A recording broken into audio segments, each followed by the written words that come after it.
Cuando el fútbol llama, los prismaniáticos responden. Y hoy tenemos que responder a la llamada de esta pedazo de tier list que he preparado para vosotros de la plantilla del Barça de la 25-26.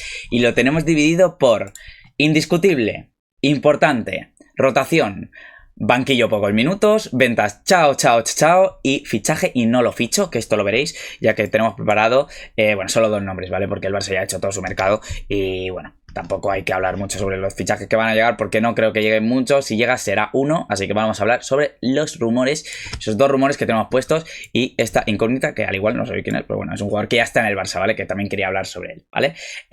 Antes de nada, chicos, os dejo en la descripción el canal de TikTok y el de Instagram, ¿vale? Si me podéis seguir sería de gran ayuda, ya que ahí subimos bastante contenido y me vendría muy bien para darnos a conocer. Así que vamos a empezar, chicos. Voy a intentar que sea un poco ligero el vídeo, no quiero que se alargue mucho, así que vamos a empezar con la portería, ¿vale? La portería. Tenemos a Ter Stegen, tenemos a Joan García, tenemos a Chesney y tenemos a Iñaki Peña, ¿vale? Vamos a empezar con sencillo, que sería darle una salida a Iñaki Peña, ya que, bueno, no me ha demostrado que sea un portero tan fiable como para darle la continuidad en la plantilla, ¿no? Y luego tendremos a Chesney, que vamos a ponerlo en el banquillo pocos minutos, para mí sería el portero de Copa y de Supercopa, ¿vale? Y luego tenemos a Joan García y a Ter Stegen. Joan García me encanta, ha hecho un añazo en español, lo pondría en indiscutible y a Ter Stegen le daría una salida. Se está hablando mucho de que Ter Stegen se va a tener que operar, así que la salida no sería posible. Así que bueno, siempre y cuando se pudiera vender, lo vendería. Si no, pues obviamente habría que ponerlo aquí, ya que si se lesiona y está 4 meses más de baja, pues obviamente tendrá que estar en plantilla y lo pondríamos en banquillo, ¿no? Pero bueno, dicho lo dicho, yo lo pondría en venta. Si se puede vender, lo vendería. Pasamos a los laterales. Tenemos aquí a Jules Koundé y Eric García y Héctor Ford. Eric García lo cuento un poco más como lateral derecho, pero bueno, también obviamente central, que es su posición natural, ¿vale?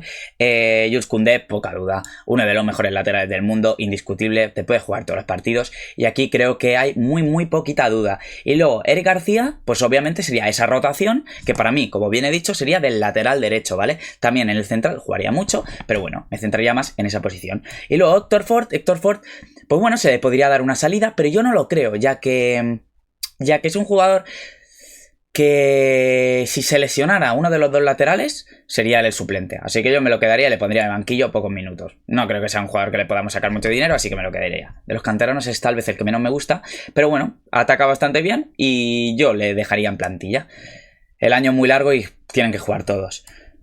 Los dos laterales que están viniendo siendo titulares son discutibles, tanto Jules Koundé como Balde, ¿vale? O sea, Balde, si no hubiera sido por la lesión del año pasado, ya se hubiera consolidado como el mejor o el segundo mejor lateral del mundo. Yo creo que va a ser este año. O sea, Balde tiene una proyección de lateral muy top, así que lo pondría en indiscutible.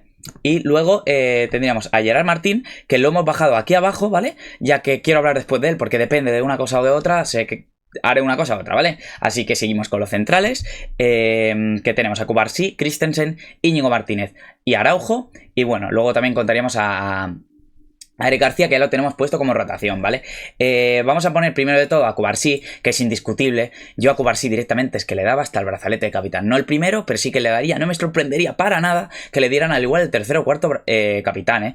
Me da igual la edad. Este chico es un líder, sabe lo que es la casa. Y para mí, indiscutible, sin ningún tipo de duda. Vaya salida de balón, vaya central tenemos.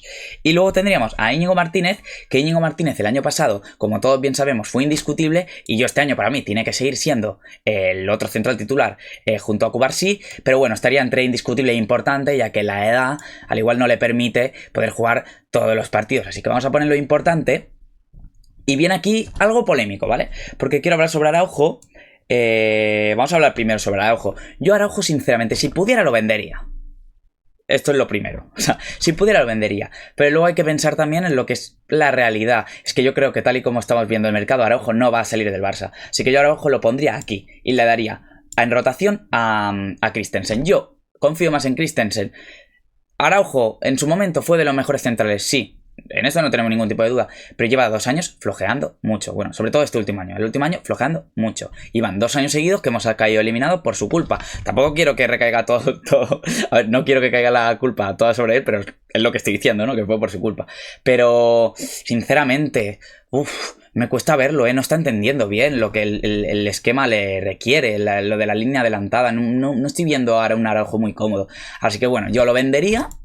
pero tal y como veo el mercado y tal y como veo lo que estamos viendo, las informaciones, yo me lo quedaría y lo pondría en el banquillo y menos minutos que Christensen, siempre que Christensen esté bien físicamente, ¿vale? Así que pasamos ya al medio campo, este de aquí es Gavi y este de aquí es Casado, ¿vale? Que son los únicos dos que no se ven muy bien en la foto, ¿vale? Entonces, vamos a poner ya a estos dos de aquí, que son Pedri y Frenkie de Jong, que los pongo como indiscutibles, porque es un doble pivote que a mí, sinceramente, me apasiona, lo tiene todo. Pedri es el mejor mediocentro del mundo, y para mí es que no cabe casi que ninguna discusión, o sea, es que lo hace todo Pedri. Y luego Frenkie de Jong, que me lo llegas a preguntar hace 2 años, y lo quiero fuera, pero este año me ha cambiado la perspectiva totalmente. Mediocampista muy a tener en cuenta, para mí indiscutible. Lo hace todo bien, Si sigue con el rendimiento del año pasado, tenemos un doble pivote pero que muy bueno. Para mí, el mejor del mundo.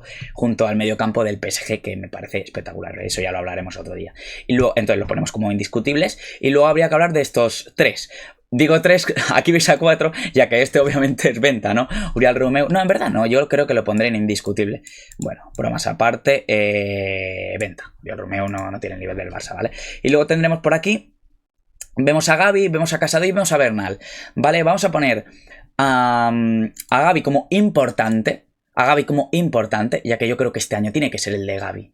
Ya no te digo como titular porque todos son muy buenos y es que no hay hueco para que jueguen todos, pero importante me refiero a que juegue muchos partidos y luego además que la importancia que tiene Gavi en el vestuario para mí es esencial. O sea, es un chico que tiene una garra y además una calidad técnica espectacular, que solo se habla de los palos que mete Gavi, que también, que el tío va muy al límite y todo lo que vosotros queráis, pero no se habla de lo técnicamente bueno que es, porque en la Masía lo que se decía de él era que era un jugador tipo Pedri, pero ahora parece que no, que solo sea un carnicero. Así que no, para mí Gavi también tiene una calidad espectacular, yo lo considero un jugador importante en la plantilla sin ningún tipo de duda. Y luego tendríamos a Casado y a Bernal, ¿vale? Que uno de los dos va a caer a banquillo pocos minutos. Bueno, siempre teniendo muchos minutos porque la temporada, es muy larga, ¿no? Pero uno de los dos dándole más importancia. Yo lo que veo es que si Bernal no se hubiera lesionado, Bernal estaría aquí y Casado estaría aquí. La única duda que me cabe es cómo vuelve de la lesión Bernal, así que yo los voy a poner a los dos en la misma altura. Sí que es verdad que lo que os digo, si Bernal está bien lo veo un pelín superior, porque es que a nivel de prospecto de jugador es infinitamente mejor que Casado, para mí, si me preguntáis. A nivel prospecto, yo veo a Bernal pues un Cubarsí, un Lamine Yamal, y no lo digo en broma, porque es que tiene unas condiciones físicas espectaculares.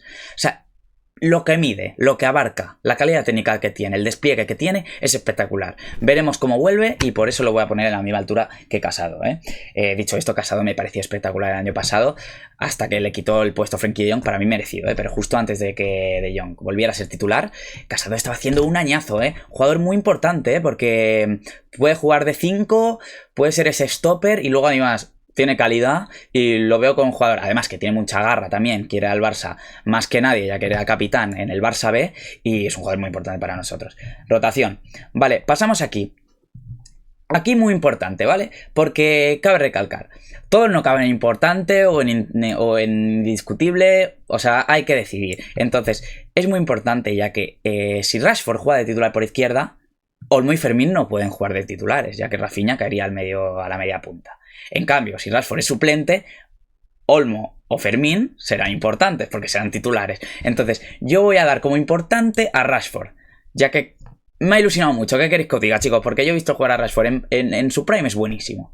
Su prime es buenísimo. Y es un jugador que si Flick le saca su potencial, podemos estar hablando de los mejores extremos del mundo. También compro la otra perspectiva, de que es un jugador que ha bajado el rendimiento en los últimos años. Eso también lo puedo comprar, obviamente, pero yo, sinceramente, tal y como juega el Barça y tal y como plantea los partidos Flick, veo a Rashford importantísimo, así que lo voy a poner como importante. Y vamos a poner a... Uy, perdón, se me baja por aquí. Y vamos a poner a Olmo y a Fermín. Lo podríamos poner así, ya que Olmo sí o sí va a ser importante. Va a ser muy importante. Y en rotación lo vamos a poner a Fermín. El año pasado me acabó convenciendo un poquito más de titular, incluso Fermín de media punta, Pero bueno, Olmo es más jugador, sinceramente. Vale, y vamos a ir acabando con los extremos. Y luego tenemos a Rafinha y a Lamine Yamal, que poquita duda cabe. O sea, Poquita duda cabe, o sea, Rafinha, vamos a hablar primero de Rafinha. Rafinha lo que ha hecho este año yo pocas veces lo he visto, que un jugador cambie tanto en un año, de un año a otro, poquitas veces lo he visto, así que indiscutiblemente. Y Lamine Yamal, el mejor jugador del mundo para mí, indiscutible. Si no lo pones en indiscutible es que ves el fútbol por TikTok. Así que bueno, no, por TikTok no, tampoco, porque sale una highlights impresionante, ¿no? No hay forma de que no lo pongas en indiscutible a Lamine Yamal. Y luego tenemos por aquí al nuevo fichaje, Bargi, que viene del Copenhague. Es un jugador que hace 2 años hablamos mucho de él, ha tenido una lesión y lleva un año sin jugar, ahora ha vuelto, veremos qué tal. Yo lo pondría como un jugador de banquillo pocos minutos, inclusive de rotación para darle a Lamine Yamal, pero ya que veo que Rashford también puede jugar, por ejemplo, por derecha, en caso de que Lamine Yamal descansara, vería más un Olmo de media punta y un Rashford por derecha, antes de seguir con lo mismo y Bargi por derecha. Entonces lo voy a poner con pocos minutos, pero lo veo como un prospecto de jugador también interesante, ese jugador que se mete para adentro, y bueno, veremos a ver qué tal lo hace en el Barça, porque el Barça es otra cosa, ¿eh? Hacerlo bien en el Barça es otro nivel. O sea, es otro nivel. El Barça y el Madrid, la exigencia es máxima y tienes que demostrarlo ahí, ¿eh? Pero bueno, seguimos. Tenemos al Lewandowski, que Lewandowski yo lo pondría como importante. Ya no lo pondría como indiscutible, ya que yo creo que este es el año de un polín de bajón de Lewandowski, pero a la vez haciéndolo genial, ¿eh? Esto no quita que haga un añazo Lewandowski, ya que como juega el Barça, generamos mucho peligro y el punta se ve beneficiado. Y un jugador como Lewandowski, que es que te la esclava, es que si la tiene te la va a clavar, va a ser importantísimo. Pero yo le daría el importante, porque también Ferran Torres podría rotar mucho en esa posición de delantero. Y no solo Ferran Torres, sino que Rashford también podría actuar. Vamos a ponerlo así, ya que estos 3 jugadores podrían jugar de punta. Cuando no juegue Lewandowski, si Rashford es titular por banda izquierda, el delantero sería el Tiburón. Pero, claro, si también estaría la opción de que no jugara por izquierda Rashford y jugara de punta. Y entonces Ferran se quedaría un poco más abajo en rotación. Pero yo lo veo como un jugador importante. Yo creo que va a jugar por izquierda Rashford y en punta veremos más la rotación entre Lewandowski y Ferran, ¿eh? Veo un Rashford más tirado a banda, si me preguntáis. Y vamos a ver, porque nos queda Pau Víctor, que es el último de plantilla. No, nos quedaría también Gerard Martín, ahora hablamos de él. Y yo a Pau Víctor le daría una salida, ya que no veo un prospecto de jugador top. Veo a un jugador que sí, que va a estar jugando en primera división sin ningún tipo de problemas, pero que, visto los rumores que salen de una posible venta al Valencia de 10 millones, yo esa venta, ¿qué quieres que diga? Pero yo la verdad que la efectuaría. Y luego vamos con esto, que estos no son jugadores, bueno, menos Gerard Martín, que sí que es jugador del Barça. Estos 3 aún no son del primer equipo, bueno, 2 no son ni del Barça directamente, y este es Jofre Torrents, lateral de la Masía, que se está hablando muy muy bien de él, lateral izquierdo. Entonces quería hablar de él, vale, porque suenan estos 2 fichajes para el Barça. El Barça está buscando reforzarse en los laterales, ¿vale? Y suenan Dumfries por derecha y Grimaldo por izquierda. Yo creo que al igual no llega ninguno, pero en caso de que llegara uno, pues yo, sinceramente, ficharía a Grimaldo, ya que en la posición de lateral derecho la veo más cubierta, teniendo a Koundé y a Eric García, y en cambio la posición de lateral izquierdo ya lo vimos el año pasado, que cuando se lesionó Valde nos quedamos un poco cojos. Y Gerard Martín lo hizo muy bien, y me sabe fatal por él, porque creo que es un jugador que por méritos propios debería de quedarse, pero si queremos ser un equipo que en semifinales de Champions, si tenemos una lesión, no floje, pues yo para mí ficharía a Grimaldo. Y la verdad que mejoraríamos muchísimo la plantilla, ¿vale? Entonces, la incógnita era Gerard Martín, ya que si viene Grimaldo, pues Gerard Martín podría ser una venta, sonaba a los Wolves. Si no viene Grimaldo, Gerard Martín es un jugador de rotación o de banquillo, como queráis, para Valde. Pero bueno, pongamos en el caso de que el Barça hace un mercado de fichajes muy muy interesante y ficha a Grimaldo, yo bajaría a Gerard Martín y lo pondría en venta, ¿vale? Venta, porque una cesión, no lo he puesto aquí, chicos, yo es que una cesión no lo acabo de ver, porque yo no veo a Gerard Martín como un jugador que en un futuro pueda ser la hostia. Yo creo que lo que ha demostrado Gerard Martín ya es lo que es. Entonces, si se le da salida, pues bien. Si no, pues también. Depende de si viene Grimaldo o no. Y luego Jofre Torrents, pues lo pondría en banquillo pocos minutos porque quiero verle, porque están hablando muy muy bien de él y la verdad que quiero ver a ese chico, porque se está hablando maravillas, la verdad. Así que, pues ya estaría esta pedazo de, iba a decir playlist, que no tiene nada que ver, esta pedazo de tier list, y espero que os haya gustado muchísimo, chicos. Darle like, poneros en comentarios a ver si hay alguna decisión que ya he tomado que no estéis nada de acuerdo, y recordad que siempre que haya fútbol habrá un pilmaniático para comentarlo. Así que vaya bien, chavales.